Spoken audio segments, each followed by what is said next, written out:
Okay बच्चों, नमस्ते। तो हम आगे बढ़ते हैं और इस चैप्टर को एंड करते हैं, राइट। ये लास्ट लेक्चर है हमारा इस चैप्टर का, और बचा हुआ है टेक्निक्स ऑफ साइंटिफिक मैनेजमेंट।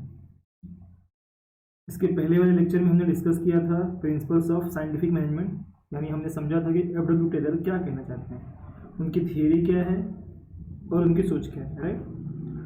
हमने ये तो समझा पिछले लेक्चर में कि जो सोचने का तरीका होना चाहिए एक मैनेजर का, एक ओनर का, वो बहुत ही साइंटिफिक तरीके से होना चाहिए। इवन एम्प्लॉय का भी, वहाँ पे हमने देखा कि एम्प्लॉय और मैनेजमेंट दोनों का ही कोऑर्डिनेशन बहुत बेहतर होना चाहिए, इतना बेहतर कि काम प्रॉपर चलना चाहिए। सारी चीज़ें हमें सोच समझ के करनी है, हर स्टेप पे देखनी है। जब हम अभी टेक्निक पढ़ेंगे, यहाँ पे भी 6-7 टेक्निक्स हैं। उन टेक्निक्स को जब हम पढ़ेंगे तो आप और क्लियर हो जाओगे कि वो कहना क्या चाहते हैं, एफ.डब्ल्यू. टेलर कहना क्या चाहते हैं अपने प्रिंसिपल्स के थ्रू, कितनी डीप बातें कर रहे हैं, राइट। चलो, तो सब मेजर टेक्निक्स हैं। पहला है वर्क स्टडी। वर्क स्टडी का मतलब एक तरह से काम के बारे में बोल रहे हैं कि काम की स्टडी करो। काम की स्टडी मतलब काम को पढ़ो नहीं बोल रहे हैं, काम को परखो, काम को एनालाइज करो, इतने अच्छे से एनालाइज करो कि अच्छे से काम डिवाइड हो। जैसे before assigning the work to the available work force, कह रहे भाई काम बांटने से पहले, काम देने से पहले, जो भी हमारी टीम है, टीम में काम बांटने वाले हैं, तो काम बांटने से पहले क्या करना है, proper work study should be done by management. जो मैनेजमेंट या मैनेजर है, अपर लेवल जो मैनेजर्स होते हैं या मैनेजमेंट होती है, उसे क्या करना है, काम को स्टडी करना है, प्रॉपर स्टडी होनी चाहिए। कैसी study? Work study consist of an organized, systematic, critical assessment of the various activities of function। भाई काम को किस ऑर्गेनाइज तरीके से करना है, किस सिस्टम से करना है। क्रिटिकल असेसमेंट, क्रिटिकल असेसमेंट मतलब क्या प्रॉब्लम आ सकती है, कितना वक्त जा सकता है, दिक्कत आएगी तो क्या करना चाहिए। तो जो भी एक्टिविटी या फंक्शन है उसको इस तरह से सोचना है। काम मतलब क्या होता है, कोई एक्टिविटी या फंक्शन, उसके काम को करने के इस दायरे से काम को सोचना है पहले, देने से पहले। Work study is based on techniques such as time, motion study, method study, fatigue study. तो वर्क स्टडी से रिलेटेड यहाँ पे क्या बातें हैं, हम लोग 4 चीज़ पढ़ने वाले हैं। एक तो टाइम स्टडी पढ़ने वाले हैं, टाइम से रिलेटेड, मोशन स्पीड से रिलेटेड, मेथड किस तरीके से करेंगे, फैटिग का मतलब होता है फ्री माइंड से, बिना टेंशन के, बिना किसी कॉन्फ्लिक्ट के, राइट। समझते हैं। तो सबसे पहले है टाइम स्टडी। कह रहे हैं काम को स्टडी करने के लिए 4 चीजों पे ध्यान देना है। तो पहले है टाइम स्टडी। क्या है ये? It is the technique of observing and recording the time taken by an employee to complete a given task. Yes, काम देने से पहले काम के बारे में ये सोचना है कि भाई कितना समय जाना चाहिए इसको लेके, मैं जिस एम्प्लॉय को देना चाहता हूँ कितने देर में कर लेगा, फिर काम एक्चुअली में कितने देर में होना चाहिए, ठीक है। With the help of time study, time study करके क्या समझ में आएगा, the precise time required for each element of work is determined. तो अगर मान लो काम में 4 स्टेप है, तो मैं हर स्टेप का टाइम क्या कर सकता हूँ, डिसाइड कर सकता हूँ कि हाँ भाई पहला स्टेप जो है 1 घंटे में हो जाएगा, दूसरा स्टेप जो है आधे घंटे में हो जाएगा, तीसरा स्टेप जो है वो 15 मिनट में हो जाएगा, और चौथा स्टेप जो है 5 मिनट में हो जाएगा, इस तरह से, राइट। तो it is the technique use for fixing standard time required to do a particular task under given condition. तो टाइम स्टडी करने का मेन पर्पस क्या है कि एक काम में कितना वक्त जा सकता है ये पता करना है, और वो पता करके फिर काम को देना है। तो it is useful to measure the efficiency of an employee and to control the cost of work. Yes, तो जब अगर मैनेजर या मैनेजमेंट काम देने से पहले, एम्प्लॉय को काम देने वाली है, वो काम देने से पहले ही काम के बारे में पूरी स्टडी कर लेती है, जिसमें सबसे पहले स्टडी करती है कि टाइम कितना जाएगा, और वो पता कर लेती है हाँ ये काम को करने में इतना टाइम जाता है। तो जब वो काम देगी तो काम देने के बाद वो एनालिसिस कर पाएगी कि मैंने कहा था 1 घंटे में होना चाहिए, या काम जो 1 घंटे में हो सकता था, एम्प्लॉय कितने देर में कर रहा है। अगर एम्प्लॉय काम पहले कर ले रहा है 1 घंटे के पहले, यानी एम्प्लॉय तेज है, एम्प्लॉय फास्ट है, राइट। और अगर वो काम को और ज़्यादा डिले करता है तो हम उसके पीछे रीज़न देखेंगे कि डिले क्यों हो रहा है, सच में कोई दिक्कत है तो डिले हुआ है कि उसने लापरवाही की है। तो ये फायदा है मैनेजमेंट को या बिजनेस को। टाइम डिसाइड कर देंगे तो हम समय पे काम करवा पाएंगे। लाइक कि मैं मैनेजर हूँ, मैंने अपने एम्प्लॉय को काम दे दिया, बोला 1 घंटे में होना चाहिए, और मैंने पहले खुद भी स्टडी कर ली थी कि हाँ 1 घंटा ही लगेगा। 1 घंटे बाद मैं उसे फ़ोन करूँगा कि काम हुआ या नहीं हुआ। वो अगर कर दिया होगा तो उसने कहेगा हाँ भाई हो गया, और अगर उसने नहीं किया होगा तो फिर नहीं ना कहेगा। तो एटलीस्ट मैं फॉलो तो ले पाऊँगा। जैसे कि अगर आपने टाइम स्टडी नहीं की है और आपने ऐसे काम दे दिया तो आपको भी नहीं पता कि कितना टाइम लगेगा, यानी आप पूछोगे भी नहीं काफ़ी वक्त तक, हो सकता है वो टाइम पास करता रहे। समझ रहे मेरी बात? तो जब प्लानिंग करके दी गई है कि हाँ 1 घंटे में ही काम होने वाला है, तो फिर आप पक्का 1 घंटे में 1 घंटे से 5 मिनट पहले 10 मिनट पहले फ़ोन करके पूछ सकते हो कि काम कहाँ तक पहुँचा है। वो कहेगा सर हो चुका है, बस 5-10 मिनट और, तो आप समझ जाओगे कि हाँ बराबर 1 घंटे में काम होना चाहिए, तो 1 घंटे में काम हुआ है। ठीक है, आई होप इतनी एक्सप्लेनेशन काफ़ी है। तो टाइम स्टडी किसी भी काम को करने के लिए कितना वक्त लगता है ये खुद ही समझ, पहले डिसाइड करना मैनेजमेंट के लेवल पे, फिर काम को दो और कहो कि भाई इतने टाइम में होना चाहिए। कह भी सकते हो, नहीं भी कहोगे तो भी नहीं, लेकिन कह दोगे तो ज़्यादा बेटर है। मेथड स्टडी, पहले तो टाइम स्टडी हो गया, कितना टाइम में काम होगा, किस मेथड यानी किस तरीके से करेंगे। तो there are always various method of completing the task. Yes, किसी भी एक काम को करने के कई तरीके हो सकते हैं। फिर से रिपीट कर रहा हूँ, किसी भी एक काम को करने के कई तरीके होते हैं। For best qualified and cost effectiveness, identifying the best method of doing a job, particular job is very important but challenging for a manager. Yes, कई कामों करने के एक काम को करने के कई तरीके हो सकते हैं। उन सब तरीकों में से सबसे बेस्ट तरीका मेरी कंपनी के लिए या जो मैंने काम डिसाइड किया उसके लिए कौन सा होगा, ये ढूंढना मेन काम होता है मैनेजर का, और बहुत चैलेंजिंग भी है। क्योंकि अगर 10 तरीका है काम करने का तो ये थोड़ा पता कर पाना मुश्किल होता है कि कौन सा तरीका ज़्यादा बेस्ट होगा, यानी जल्दी होगा, टाइम कम लगेगा और लेबर कम लगेंगे, ठीक है ना, रॉ मटेरियल कम लगेगा, कई सारी बातें होती हैं। So it helps in reducing the wastage of time, raw material, and in improving the qualities of all resources as per predefined objective. तो अगर हम कोई मेथड डिसाइड कर लेते हैं कि भाई हाँ इस तरीके से काम करेंगे तो 1 घंटे की बजाय आधे घंटे में हो जाएगा, इस तरीके से काम करेंगे तो 5 लोगों की जगह 2 लोग में काम हो जाएगा, इस तरीके से काम करेंगे तो जहाँ 1 किलो मटेरियल लगने वाला था 2 किलो मटेरियल लगने वाला था वहाँ आधे किलो में हो जाएगा। समझ रहे मेरे बात? तो टेक्निक डिसाइड करने से रिसोर्सेज, टाइम, सब कुछ बचता है। जैसे एग्जांपल में आप किसी टेलर का ले लो, टेलर जो होता है उसे पता होता है किस टेक्निक से कपड़ा कट करना है, क्योंकि वो जान चुका है, उसको एक्सपीरियंस आ चुका है। तो उतने ही टुकड़े में, जो कपड़े का टुकड़ा होता है 1 मीटर 2 मीटर, उसमें ही वो हाथ निकाल लेता है, चेस्ट निकाल लेता है, चेस्ट के लिए, फिर जो भी है छोटे मोटे पट्टियों के लिए, सबके लिए कपड़े निकाल लेता है। लेकिन वही काम अगर आपको दिया जाए कि भाई चलो इसमें से सब एक शर्ट बनानी है, काटो अभी, तो हम हो सकता है या तो खाली हाथ ही निकल पाए, या तो बस फ्रंट का निकल पाए, या तो बस बैक का निकल पाए, पीठ पे का, बाकी सब कपड़ा वेस्ट हो जाएगा।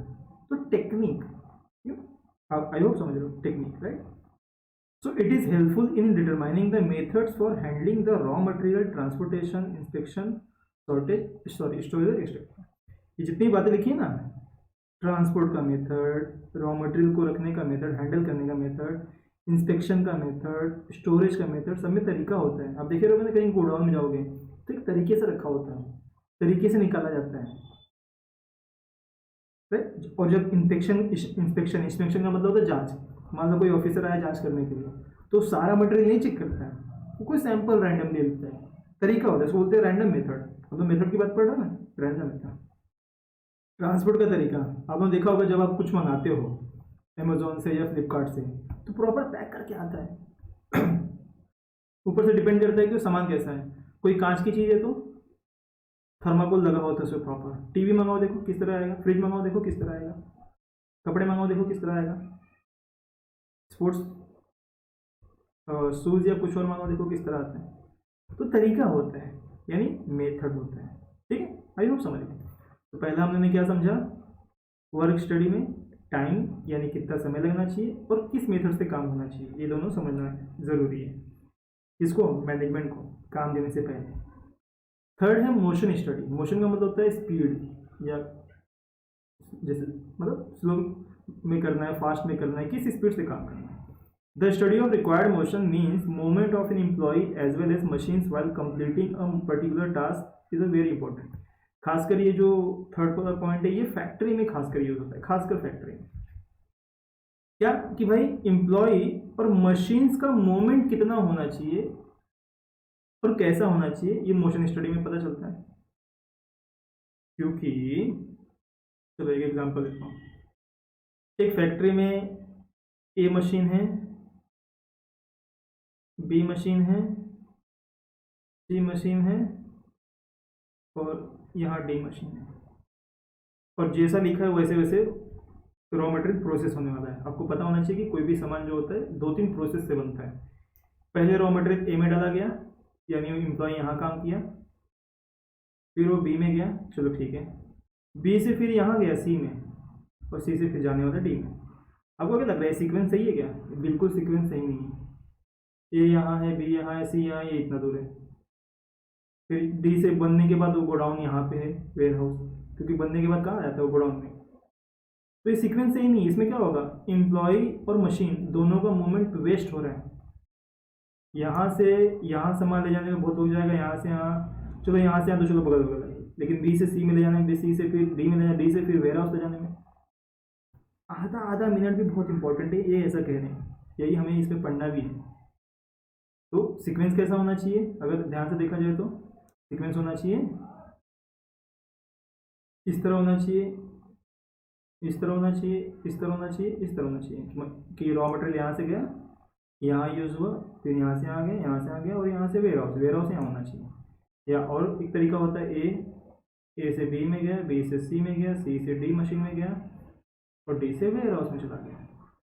मतलब जितना हो सके कम मूवमेंट हो, मशीनों का भी और मटेरियल का भी। देखो मशीनों से मतलब ये भी है, बहुत आप लोग फैक्ट्री में देखे रहोगे तो फैक्ट्री के अंदर गाड़ियाँ भी होती हैं, सामान को, रॉ मटेरियल को यहाँ से उठा के वहाँ ले जाने के लिए, वहाँ से वहाँ, वो सब भी मशीन में ही आ गया। ठीक है। So it is helpful in eliminating unnecessary motions and finding the best method of doing a particular job. Yes, unnecessary motion, यहाँ सी से लेकर डी तक जाना, डी से फिर वेयर हाउस, ये मोशन मतलब जो गति, जो मूवमेंट हो रहा है, मोशन का मतलब है मूवमेंट, तो जो मूवमेंट हो रहा है क्या अननेसेसरी है ना। जो मूवमेंट इतना ही होना चाहिए तो इतना बड़ा मूवमेंट हो रहा है, टाइम भी वेस्ट हो रहा है, फ्यूल भी जा रहा है, और लेबर भी वेस्ट हो रहा है, right. It also help in improving the efficiency of the employ. Yes, अगर प्रॉपर कोऑर्डिनेटेड वे में मोशन होगा, जैसे ये है या ये है, तो इससे क्या एम्प्लॉय का एफिशिएंसी बढ़ेगा। डी से वेयर हाउस तक पहुँचाने में जितना उसको एक सामान को वक्त जा रहा है, उतने में वो 5-6 सामान यहाँ से यहाँ पहुँचा देगा, यहाँ से यहाँ पहुँचा देगा, right. Motion technique is used to know whether some elements of a job can be eliminated or their sequence can be changed for a smooth flow of task।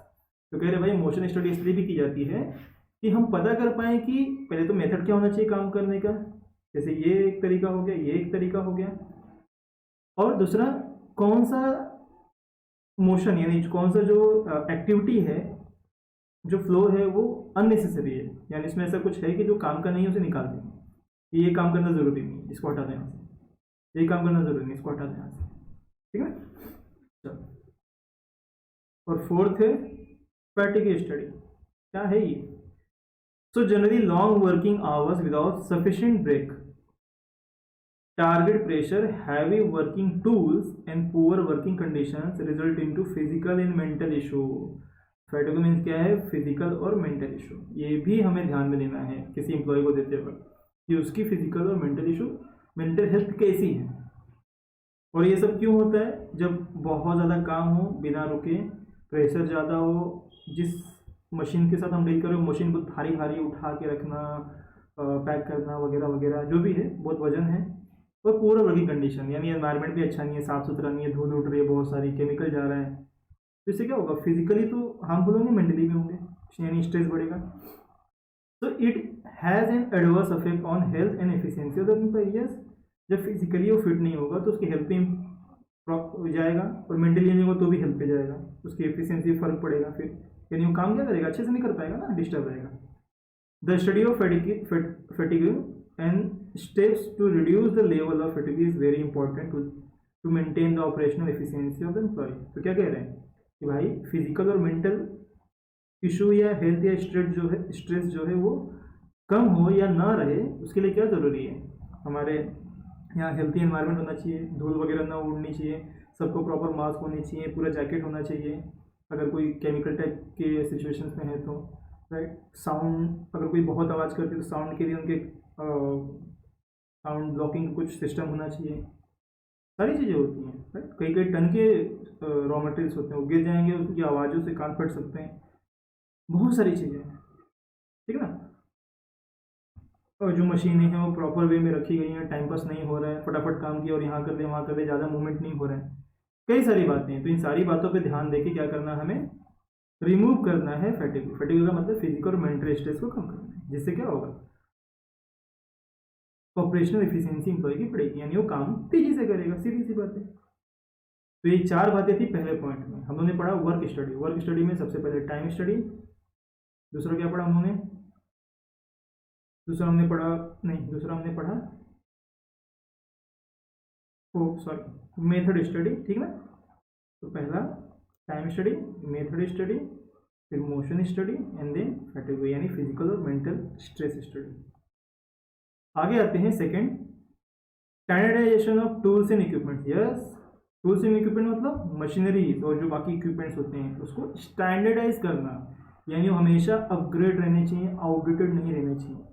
With the result of experiments conducted at work place, Taylor advocated standardization of tools and equipment. भाई Taylor ने mechanist के तौर पे शुरू किया था, उसके बाद वो चीफ इंजीनियर बन गए। तो उन्होंने उस एक्सपीरियंस में देखा कि भाई जो मशीनें होनी चाहिए क्या होनी चाहिए, वो स्टैंडर्ड होनी चाहिए।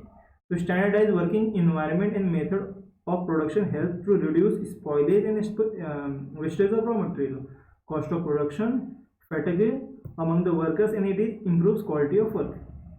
समझा तो कैसे, जैसे मान लो बहुत पुरानी मशीन है, 10 साल 15 साल पुरानी, तो सीधी सी बात है, सबको कॉमन सेंस पता है कि भाई जैसे जैसे सामान पुराना होता है उसमें दिक्कतें बढ़ती हैं। कोई मशीन है 10 15 20 साल पुरानी है तो उसमें हो सकता है बहुत सारे साउंड आ चुके होंगे, जो उसके नट बोल्ट या मशीन की काम करने की जो एफिशिएंसी बहुत गिरी होगी, ठीक है।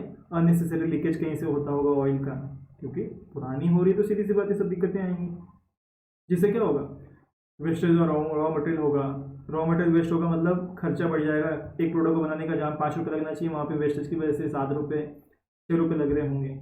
आवाज़ें बहुत सारी आ रही है, केमिकल लीक हो रहा है, ऑयल लीक हो रहा है, तो इससे मेंटल और फिजिकल हेल्थ पे फ़र्क पड़ेगा एम्प्लॉय का। तो ये सब क्या करना है, ये सब नहीं हो इसके लिए स्टैंडर्डाइज करते रहना हमेशा, यानी मार्केट में कोई नई मशीन आई तो उसे रिप्लेस कर देना है। आजकल होता है ऐसा, राइट। तो जब रिप्लेस कर देंगे यानी स्टैंडर्ड टूल्स रखेंगे, स्टैंडर्ड सब कुछ रखेंगे, तो डर भी कम रहता है कि यार हादसा ना हो जाए, क्योंकि पुरानी चीज़ें होंगी, पुरानी मशीन होंगी तो हादसे होने के भी चांसेस होते हैं। अब अक्सर हमने सुना है कि फैक्ट्री में हो गया, वो फैक्ट्री में हो गया, इसके कारण यही होते हैं। तो ये सब चीज़ें नहीं होनी चाहिए, सब कुछ क्या होना चाहिए, स्टैंडर्ड होना चाहिए, जिससे उनकी क्वालिटी ऑफ वर्क इंप्रूव हो। क्वालिटी ऑफ वर्क मतलब वहाँ पे जो काम कर रहे हैं उसकी क्वालिटी इंप्रूव हो, ठीक है। Scientific task setting, scientific task setting यानी जो काम डिसाइड किया जा रहा है उसको साइंटिफिक तरीके से डिसाइड किया जाना चाहिए। कैसे, Taylor emphasised the need for fixing a fair day's work, यानी कितने दिन काम होंगे ये भी। जैसे हम जनरली देखते हैं कि संडे जनरली छुट्टी होती है या एक वीक ऑफ होता है आईटी कंपनीज और बाकी सब कंपनी में। बहुत सारी कंपनी में तो सैटरडे और संडे दोनों दिन ऑफ होता है, यानी 5 दिन काम होता है। Scientific work setting is important to prevent the employ from doing work much below their capacity. By using the technique, employee will complete the task according to standard given, and management can keep proper control on optimum utilization of workforce. तो कहने का मतलब है कि भाई employ को भी free रखो, एक प्रॉपर डे डिसाइड करके रखो, टाइमिंग डिसाइड करके रखो, इतने टाइम तक करना है, इतने दिन काम करने हैं। वो काम जो जैसे हम लोगों ने पहला पॉइंट पढ़ा कि वर्क स्टडी होनी चाहिए, और वर्क स्टडी होने के बाद एम्प्लॉय को दिया जाना चाहिए, और एम्प्लॉय पे नज़र रखनी चाहिए कि हाँ काम हो रहा है कि नहीं हो रहा है। कभी कभी देखो कैसे है ना कि नज़र रखना इन द सेंस का मतलब ये होता है कि भाई पूछते रहो कि हाँ काम कितना हो रहा है। इससे क्या होगा, एम्प्लॉय अगर चाहे भी तो काम चोरी नहीं कर पाएगा, उसको हमेशा ये रहेगा कि हाँ बॉस फ़ोन करने वाले, मैनेजर फ़ोन करने वाले, तो काम टाइम पे करेगा। आपने काम दे दिया और आप भूल ही गए, आपने काम दे दिया और भूल गए इन द सेंस आप पूछ ही नहीं रहे हो, मैनेजर भी वैसे ही है, नहीं पूछ रहा है, या भरोसे पे चल रहा है कि अरे भाई रमेश है तो कर ही लेगा, ऐसा नहीं होना चाहिए। रमेश होगा, दोस्ती होगी, घर पे होगी, काम के टाइम टिप से चलना है। यही तो यहाँ पे पॉइंट है साइंटिफिक तरीके से, कहने का मतलब यही है, ठीक है। साइंटिफिक सिलेक्शन इन ट्रेनिंग, अब यहाँ पर रिक्रूटमेंट की बात हो रही है, यानी कि जब हम लोगों को सिलेक्ट करते हैं, ट्रेनिंग देते हैं, बाकी सारी चीज़ों की बात हो रही है। तो management can select right person for right job by using scientific selection procedure. तो कह रहे भाई कि देखो ये पॉइंट तो हम लोगों ने शायद 14 प्रिंसिपल में भी पढ़ा है हेनरी फोर्ड के, यहाँ पे थोड़ा और डीपली तरीके से दिया है कि भाई सही पर्सन चुनना है सही काम के लिए, यानी जो काम है उसके लिए सही इंसान चुनना है। तो साइंटिफिक तरीका भी इस्तेमाल कर सकते हैं। कैसे? It need to fix job specification as per requirement. Job specification का मतलब क्या पता है? जब इंटरव्यू लेते हैं ना तो उनसे क्वेश्चंस कुछ उसी तरीके के होने चाहिए, या हम उनके एग्जाम भी लेते हैं तो क्वेश्चंस कुछ उसी तरीके के होने चाहिए। करवाने वाला कंप्यूटर का काम, मान लो कंप्यूटर पे टाइपिंग या कंप्यूटर रिलेटेड कोई काम के लिए पोस्ट खाली है और उसको मैं मशीनों के बारे में पूछ रहा हूँ जो फैक्ट्री में, तो क्या ही मतलब है, कोई ज़रूरत नहीं है ना। समझ रहे हो मेरी बात? घर में खाना बनाने के लिए कोई कुक रखना चाहता हूँ, इंडियन फूड बनाने के लिए, और मैं रेसिपी पूछ रहा हूँ चाइना के डिशेज़ की, तो नहीं चलेगा ना। तो जॉब स्पेसिफिकेशन यानी कि जब जॉब में इंटरव्यू ले रहे हो आप, तो इंटरव्यू के क्वेश्चन किससे रिलेटेड होने चाहिए? जिस काम से रिलेटेड है, जिस जॉब से रिलेटेड है, जो काम करने वाला है उससे रिलेटेड होने चाहिए, ठीक है। Employees are selected according to predetermined standard in an impartial way. Impartial way का मतलब होता है किसी एम्प्लॉय के साथ भेदभाव नहीं होना चाहिए। जनरली हम देखते हैं कि यहाँ पे पॉइंट क्या पता है, जैसे रिकमेंडेशन आती है बहुत जगह से, जैसे गवर्नमेंट ऑफिस में देखी जाती है कि इनके रिकमेंडेशन से इनका सिलेक्शन हो गया है, और इवन प्राइवेट सेक्टर में भी देखा जाता है कि भाई ये इनका बेटा है तो इसको मैनेजर की पोस्ट दे दो, ये इसका है तो इसको ये पोस्ट दे दो, तो बिना इंटरव्यू के और बिना उसके टैलेंट को देखे हुए रख लेते हैं। कहने का मतलब ये वही नेपोटिज्म वाली बातें, तो ऐसा नहीं होना चाहिए। सबको जब सिलेक्ट करो तो सबको समान नज़र से देखो, और सबको अपनी काबिलियत पे सिलेक्ट करो। जिस काम के लिए जो काम उसको देने वाले हैं वो काम का क्वेश्चन तैयार करके उससे उसी काम से रिलेटेड चीज़ें पूछो और उसी के हिसाब से डिसाइड करो कि हाँ वो कंपनी में काम करने लायक है या नहीं, सबके साथ से, ठीक है। क्योंकि अगर आपने इसे किसी के कहने पे रख लिया, या फिर अरे हमारे चाचा जी का ये है, हमारे पापा जी का ये है, हमारे फूफा जी का ये है, या हमारे अंबानी जी का ये है, तो उससे क्या होगा कि फिर वो काम नहीं करेगा। जनरली यही होता है, काम शुरू नहीं करते। After selection management should provide the proper training programme to increase their efficiency. ये हमने पिछले सेक्शन में पढ़ा था। वह सिलेक्शन के बाद क्या होना चाहिए? प्रॉपर ट्रेनिंग होनी चाहिए। क्या करने के लिए? उनको काम से और फेमिलियर करवाने के लिए। कभी कभी ट्रेनिंग इसलिए भी दी जाती है ताकि वो कंपनी के साथ फेमिलियर हो, कंपनी को जाने, कंपनी को समझें, कंपनी कब शुरू हुई, कंपनी का हिस्ट्री बताते पूरा, उसको बोलते हैं इंडक्शन ट्रेनिंग। आप भी कभी आगे जाओगे तो सुनोगे, MBA वगैरह करोगे तो इंडक्शन ट्रेनिंग कहा जाता है। जब भी कोई नया एम्प्लॉई ज्वाइन होता है तो उसको जो पहली ट्रेनिंग दी जाती है उसको बोलते हैं इंडक्शन। इसमें वो कंपनी के बारे में बताते हैं, प्रोडक्ट्स के बारे में बताते हैं, और प्रोडक्ट्स कैसे बेचने हैं, कोई जो भी है उनसे रिलेटेड ट्रेनिंग के बारे में देते हैं, ठीक है। तो साइंटिफिक तरीके से सिलेक्शन होना चाहिए, ना कि रिश्तेदारी के तरीके से। Functional organisation. तो in this concept of Taylor planning is separated from implementation. कह रहे भाई अगर हम फंक्शनल ऑर्गेनाइजेशन की बात करें, इस पॉइंट को देखें, तो कह रहे भाई प्लानिंग जो होता है अलग होता है और इम्प्लीमेंटेशन अलग होता है। यानी योजना बनाने, प्लान काम को कैसे करना, ये बनाना अलग लोगों का काम है, और उसको लागू करना, उस काम को करने का ठेका किसका है? अलग लोगों का है। तो ये हमने ऑलरेडी पहले ही पढ़ चुके हैं कि प्लानिंग काम कौन डिसाइड करता है? Top level management. और काम को पूरा करने की जिम्मेदारी किसकी होती है? लोअर लेवल मैनेजमेंट या एम्प्लॉयज की। That means planning is done by different people and actual work is supervised by different people. Yes, planning जो है अलग इंसान करते हैं और उसको काम को अलग इंसान पूरा करते हैं। Thus every worker will be supervised by two different set of superiors. He recommended total 8 foremen to control the various aspects of production. कह रहे भाई तो फिर इस हिसाब से हर एम्प्लॉय जो है 2 सुपरवाइजर से सुपरवाइज किया जाएगा, यानी 2 सुपरवाइजर, 2 बॉस उसके होंगे और दोनों हैंडल करेंगे। प्लानिंग लेवल पर अलग और उसको काम करवाने के लेवल पे अलग। तो यहाँ पे उन्होंने कुछ 8 तरीके के एक्टिविटी या आप कह सकते हो 8 तरीके के जॉब डिसाइड किए हैं यहाँ पे। किसने? हाँ, FW टेलर ने। क्या कहना चाहते हैं ये? प्लानिंग लेवल पे क्या होना चाहिए? Root clerk. ये 8 लोग समझ लो एक तरह से कि 8 लोग हैं, इनका अपना अपना काम डिसाइड किया गया है। रूट क्लर्क क्या करेगा? Tell how work moves from one machine to other.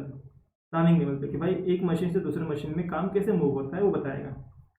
Instruction clerk क्या करेगा? Records instruction to complete the work. और इंस्ट्रक्शन क्लर्क क्या करेगा? रिकॉर्ड करेगा कि भाई कितना टाइम में जो है काम जो है कंप्लीट होना चाहिए या होता है। Time and cost clerk determine time in which work should be completed and work out the cost. Time clerk cost clerk क्या करेगा? एक तो कॉस्ट यानी कि भाई खर्चा कितना होने वाला है वो, और कितना टाइम जाएगा वो इसमें डिसाइड करेगा या देखेगा।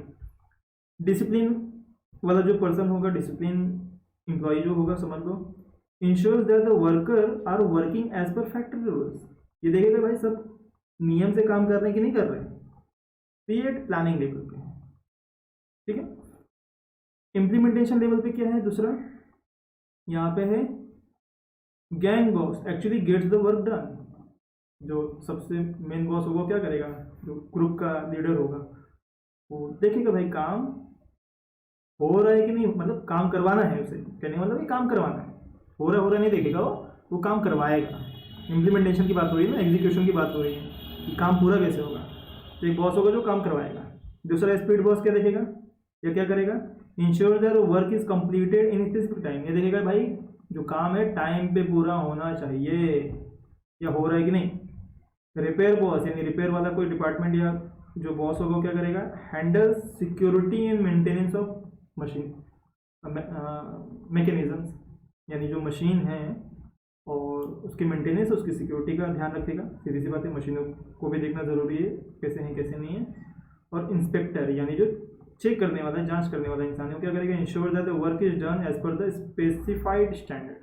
ये देखेगा कि भाई काम जिस तरह से डिसाइड हुआ था उसी तरह से हुआ कि नहीं, ठीक है। तो ये 8 तरीके के अलग अलग तरह से समझो कि जॉब ही डिसाइडेड है, जिसके लिए अलग अलग इंसान रखे जाते हैं, अलग अलग एम्प्लॉय रखे जाते हैं, बॉस रखे जाते हैं। So according to Taylor, with the help of proper division of all activities into planning and implementation, management can definitely achieve the required performance from the employees. तो अगर ये 8 देखो प्लानिंग लेवल पे 4 थे और इम्प्लीमेंटेशन यानी एग्जीक्यूशन लेवल पे 4 थे, तो ये जो 8 फीचर्स फॉलो किए जाएंगे तो टेलर का कहना है कि भाई लगभग श्योर है कि आप जो चाहोगे गोल अचीव कर पाना वो कर लोगे। ये जो परफॉर्मेंस एम्प्लॉय से चाहते हो उसको मिलेगी। क्योंकि यार इतनी सारी लोगों को आपके ऊपर लगाया जाएगा तो आप काम चोरी कर ही नहीं सकते, क्योंकि कहीं पे भी गलती होगी तो वो देख लेगा और वो फिर कहेगा, राइट। मतलब इतना सिस्टम से काम होगा तो कैसे काम नहीं होगा, बिल्कुल काम होगा। इसीलिए इसे साइंटिफिक मैनेजमेंट कहा जा रहा है। कितना डीप में बात हो रही है, जबकि हेनरी फॉयल में हम लोगों ने बस ऊपर पढ़ा था। क्या किया था हम लोगों ने? ऊपर चीज़ें पढ़ी थी, यूनिवर्सल एप्लीकेशन, राइट, रिस्पॉन्सिबिलिटी, ये सब चीज़ें हम लोगों ने ऊपर पढ़ी थी, लेकिन यहाँ पे एकदम डीप है। लास्ट है differential piece rate wage plan. यहाँ पे सैलरी या वेजेस की बात हो रही है, राइट। वेजेस यानी वही पर डे मिलने वाला पैसा जैसे लेबर को मिलता है। रेम्यूनरेशन यानी इनकम, जो एम्प्लॉय, डायरेक्टर, मैनेजर जो भी वो लोग पैसा जो लेते हैं उनकी पगार। रेम्यूनरेशन मतलब इनकम होता है। Should be fix in such a way that average worker is motivated to attain a standard output. अरे भाई पगार कुछ इस तरह से फिक्स होनी चाहिए, वेजेस कुछ इस तरह से फिक्स होना चाहिए कि जो एवरेज वर्कर है यानी जो बहुत अच्छा परफॉर्म नहीं कर रहा है, जो एवरेज वर्कर है, एवरेज एम्प्लॉय है, वो भी मोटिवेट हो कि भाई मैं और अच्छा काम करूँ। कैसे? Taylor suggested the differential piece wage rate. Taylor ने कुछ अलग ही कहा है यहाँ पे। क्या है देखो जरा, higher rates are offered to employ who complete the work more than the standard quantity under this system. कह रहे भाई किसी को अगर टारगेट दिया है 1 लाख का और वो 1,10,000 करता है तो इसको ज़्यादा सैलरी मिलनी चाहिए। On the other hand, if employ is performing below the standard, she shall be given lower rate of wage. और अगर कोई एम्प्लॉय जो है, लेबर जो है, अपने टारगेट से कम करता है तो उसे फिर कम मिलना चाहिए, ऐसा कह रहे हैं। तो आपको लगेगा कि ये तो भेदभाव हो रहा है, आप कह सकते हो। और ये डिबेटेबल भी है, बहुत जगह इसके ऊपर डिबेट भी होती है, चीज़ें चलती भी हैं कि भाई सेम टाइम दिया गया है तो फिर अलग अलग कैसे, और किसी की एफिशिएंसी ज़्यादा हो सकती है, किसी की कम हो सकती है, राइट। लेकिन प्रैक्टिकल लेवल पे, साइंटिफिक लेवल पे देखा जाए तो जो ज़्यादा काम करे उसे ज़्यादा पैसा मिलना चाहिए, और जो कम करेगा उसे कम मिलना चाहिए, राइट। वही ये कह रहे हैं। तो जिसे कम मिल रहा है, अगर उसे, जो कम कर रहा है काम, जिसके आउटपुट ज़्यादा नहीं है, जो प्रोडक्शन ज़्यादा नहीं कर पा रहा है या नहीं कर रहा है, और उसे कम सैलरी मिलेगी, और वो देखेगा कि यार सामने वाले को ज़्यादा मिल रहा है क्योंकि उसने ज़्यादा किया है, तो वो मोटिवेट होगा। यहाँ पे एक पॉजिटिव एंगल से पॉइंट दिया हुआ है कि ज़्यादा करने वाले को देखकर हम भी मोटिवेट होते हैं कि यार मुझे भी वो ऐसा करना है, मुझे भी एक्स्ट्रा 10,000 चाहिए, मुझे भी एक्स्ट्रा 15,000 चाहिए, ठीक है। So this technique motivate the employee to attend higher standard performance and earn wages, सही, that is remuneration at higher rate. समझ गए? आई थिंक तो लास्ट पॉइंट में बस यही था कि भाई जैसा जिसका कम वैसे उसको पगार, तो जो ज़्यादा अच्छा करेगा उसको ज़्यादा वेजेस की पगार ज़्यादा, तो जो कम करेगा उसको कम, जो कम करेगा उसको कम मिलेगा, तो मोटिवेट ऑटोमेटिकली होगा, क्योंकि पैसा तो सब कुछ ही है ना, है कि नहीं। So this was your last lecture. यहाँ पे ये आपका मैनेजमेंट का चैप्टर यानी प्रिंसिपल्स ऑफ मैनेजमेंट, यहाँ पे मैनेजमेंट थ्योरी खत्म होती है, ठीक है। तो आई होप आपने बहुत इन्जॉय किया होगा, और ये चैप्टर बहुत ही बढ़िया था, यहाँ तक कि मुझे ओसी बहुत पसंद आता है, और ये बहुत इंपॉर्टेंट भी है। किसी को बिजनेस करना है तो यहाँ से अपने बेसिक्स यहाँ से रेडी कर सकते हैं, प्रिंसिपल्स और मैनेजमेंट, ठीक है। सो मिलते हैं नेक्स्ट लेक्चर में। नेक्स्ट लेक्चर क्या है, किस पे रहेगा, एक सेकेंड,